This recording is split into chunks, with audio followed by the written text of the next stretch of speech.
And away we go. It is the Holy Grail BCJ. Well, no, wait, it's not. Wait, what am I talking about? It's the Galactic Fried Chicken Nightcap. Holy Grail is the podcast. Galactic Fried Chicken is the nightcap. That's the kind of day it's been for me, boys and girls. But we're going to work through it. We're going to power through it. That's what we do. Yep. www.galacticfriedchicken.com. Download the app for Android, iPhone, everything Galactic. Get your delivery, get your pickup. Go visit the store in Dayton. Get your fried chicken. Get your chicken tendies. Aaron? Chad? Did you do the conies? I tried it. Okay. So it was good. Different? It was different because like it's a honey mustard, like it's a Chipotle honey mustard. Right. In conies, like the reason you use the mustard like has its own like distinct flavor. When you're doing a blend like Chipotle honey mustard, it doesn't have that like that kick. No, it had the kick. The kick was okay. I just mean where it like stands out. The vinegar, right? On its own, right? Yeah. It was really good. I liked it. It's something I'll probably try again when I'm looking to mix it up. You know when Skyline does the they do the habanero andouille sausage. Yeah. Oh yeah. I wonder if it would be better with like the. Oh, that would be awesome on the andouille. Like if you did an andouille sausage on one of the like the Met, like the brat buns. Yeah. The sausage buns. Yeah, I bet that would be fire. You're right. So no, I tried it. I did it on the first coney that I had. It was very good. I had 3 conies today. The homemade style. So no, the Galactic sauce on cheese conies is a thumbs up. Put it on everything, huh? I put that shit on everything. Let's get to the main event from today. Bearcats 74, ECU 63.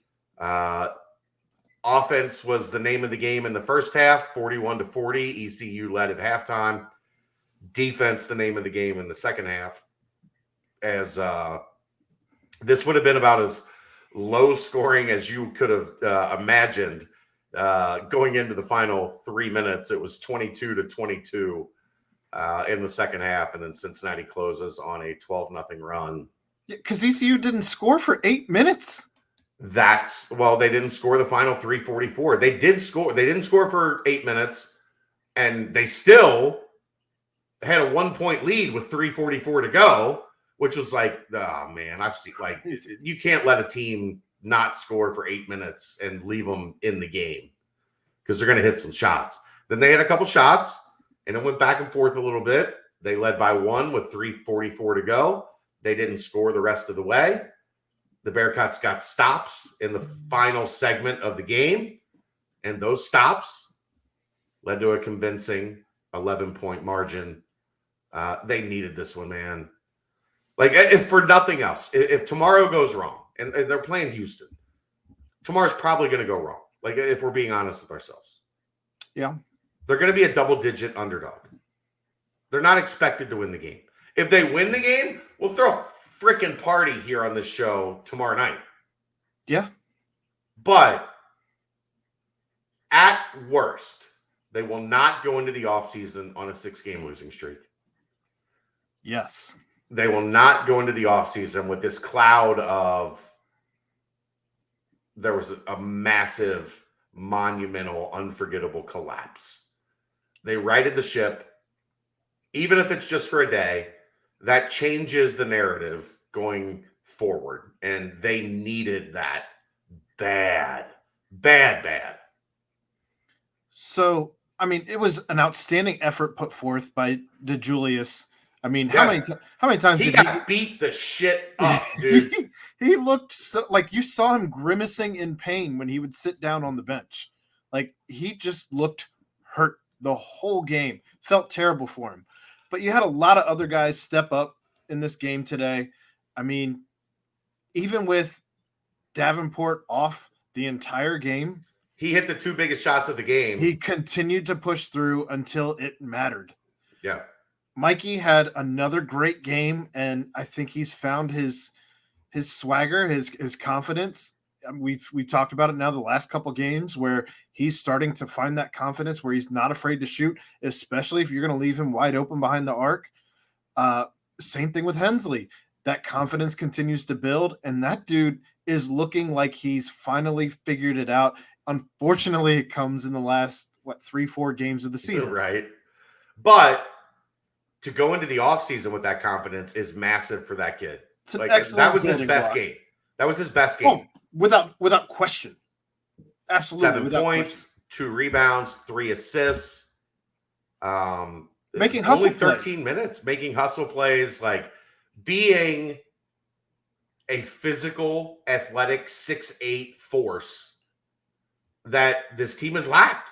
I thought on the offensive side of the ball, because we've had conversations off air where you've kind of told me like what to look for and things. I thought he was coming off screens better than anybody not named DeJulius in this game. Yeah, he was.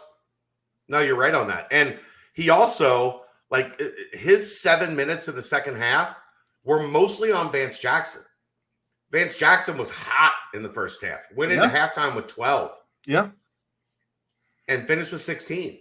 And a good portion of that was because Jared Hensley frustrated him and gave him a look with length that he struggled with.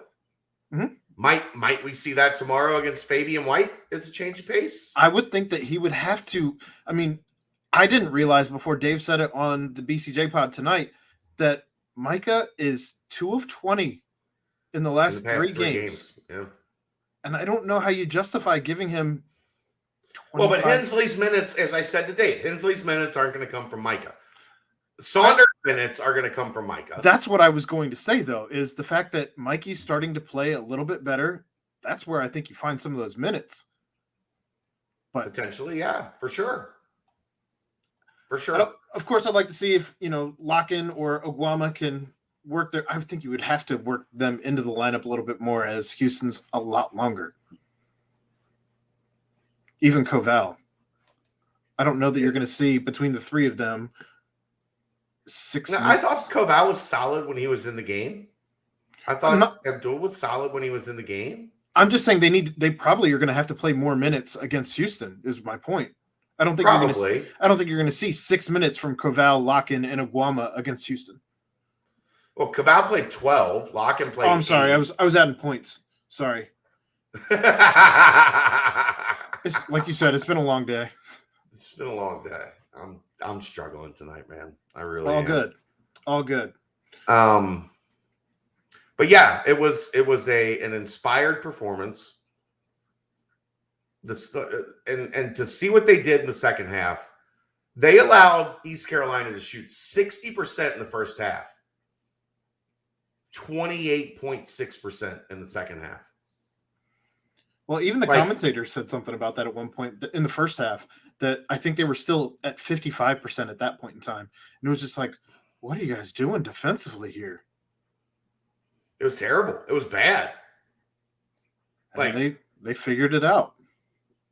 And for whatever reason, the foul situation corrected itself from the first half to the second half. The ECU in a game that was, again, this is like where I get like people drive me fucking nuts because they don't understand. And I know I'm not supposed to say the F word on this show, but when I talk about like,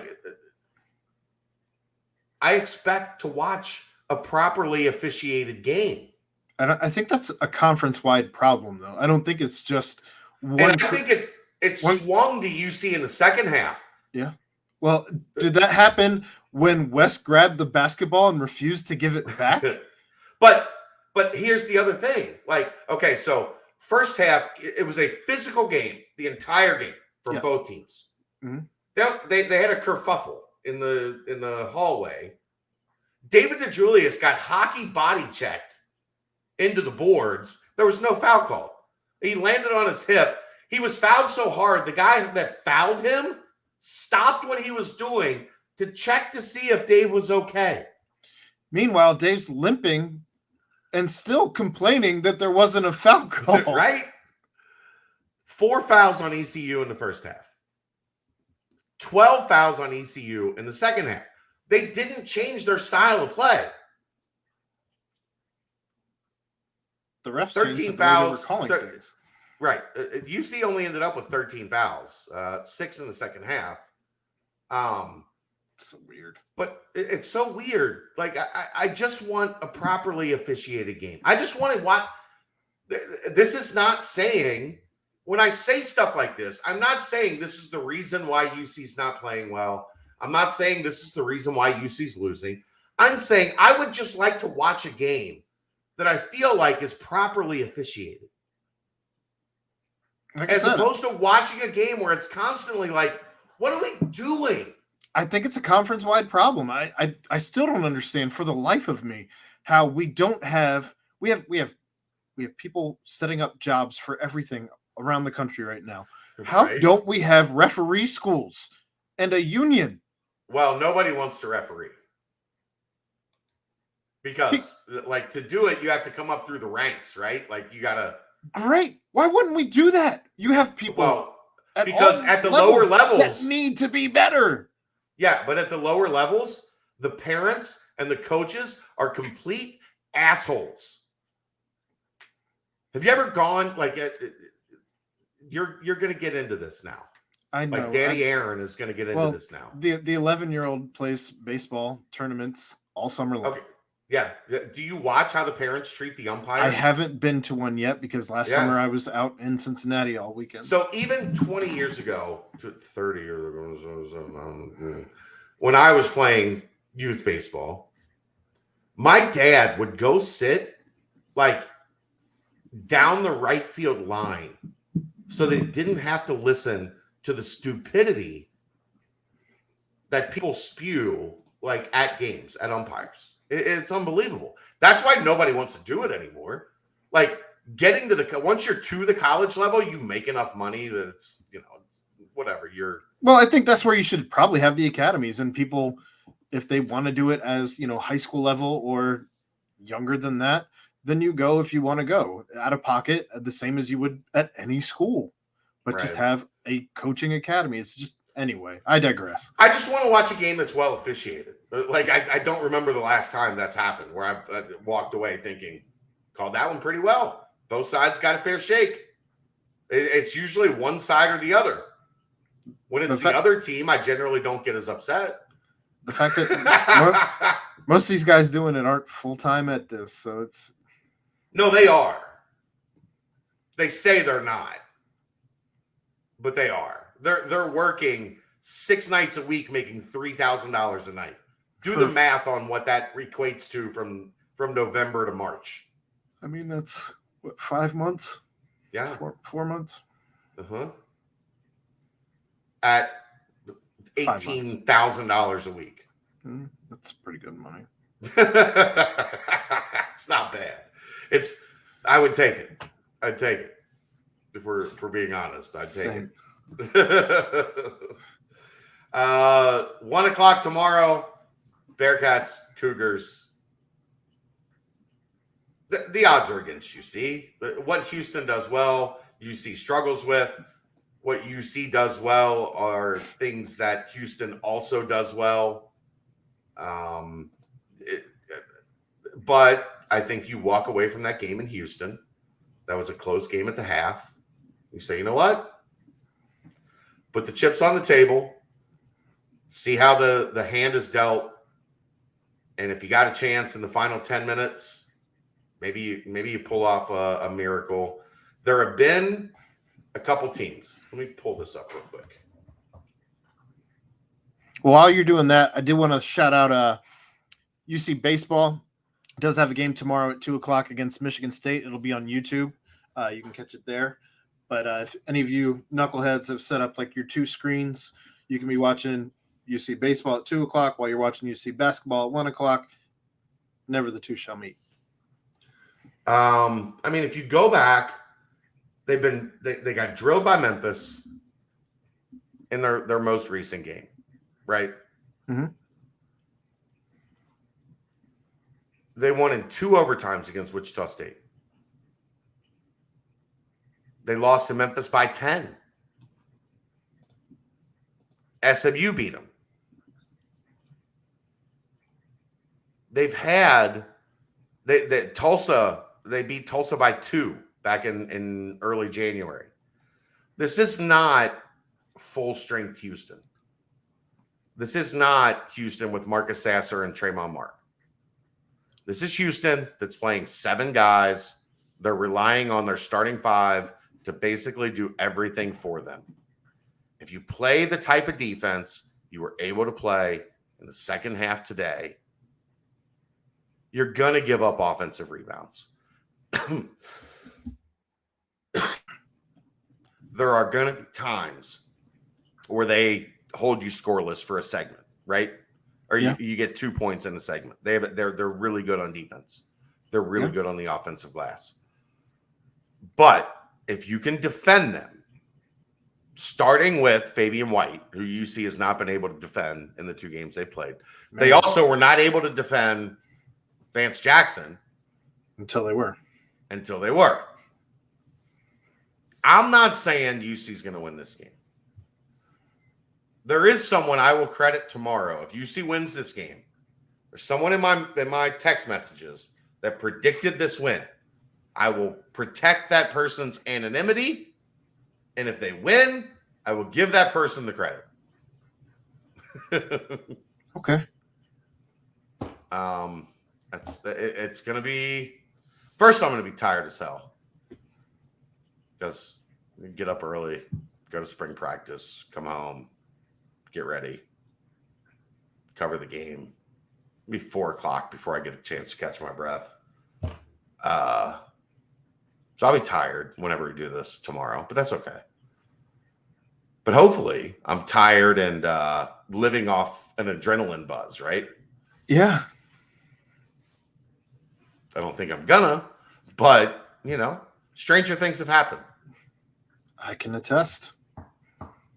So we'll see you tomorrow night here on the Nightcap. It's going to be a big day. We're going to have spring football to cover. We're going to have the basketball game. Wait. You didn't give your rundown for your bites. I put them up. I wrote them. Okay. I'm not used to that. I'm not used to 1 o'clock tips. I'm not used to 1 o'clock tips. 1 o'clock tip, I can get the writing up. You're right. Here's something crazy. Can you go live at 4 tomorrow? YouTube only? Can I? Yeah. You're not going to be able to. You're going to be gone. Yeah. I will be. All right. Never mind. It was just a passing thought. I know. It would be fun, especially if they win. Oh, if they win, I'm probably going to go live with or without you. Understood. Happy hour. Yeah, let's go. Everybody's going to want to. The Houston happy hour. Right, everybody's going to want to talk. For you. I'll find somebody to go live with me. I don't know who. But, yeah, I don't know. We'll figure something out. Either way, there'll be something on the YouTube channel tomorrow to discuss everything. There'll be a practice report sometime between tomorrow and midday on Saturday covering Friday's practice. And then I'm probably going to take a couple days off. So we'll see how it goes. Go. Let's get a dub. Let's get a dub tomorrow and change the narrative. Because then, not to get overly above or out in front of my skis. Somehow you beat Houston tomorrow. You're playing the winner of Temple and Tulsa or Tulane. The Temple-Tulane winner in the semifinals to go to the American Athletic Conference Championship. Yep. For what? That would be the 4th consecutive American Athletic Conference Championship game UC had played in? Yeah, I guess. They did make it last year. The last 2 years of Mick, they won it. The COVID year, it wasn't played. No, but last year. They won the regular season, I think, right? But I'm saying there was no American Athletic Conference Championship to play in. Right. In 2020. They were the 1 seed. COVID. Last year, they played for the championship. You go back, you beat Houston tomorrow, you got a chance to go back for the 4th time in a row. Interesting. I'm just saying. I don't think they're going to beat Houston, but let the chips fall where they may. Let the chips fall where they may. Yes, sir. All right. He's Aaron Smith. I'm Chad Brendel. We'll see you this weekend in some way, shape, or form. It's the Nightcap brought to you by Galactic Fried Chicken right here on BearcatJournal.com. See ya.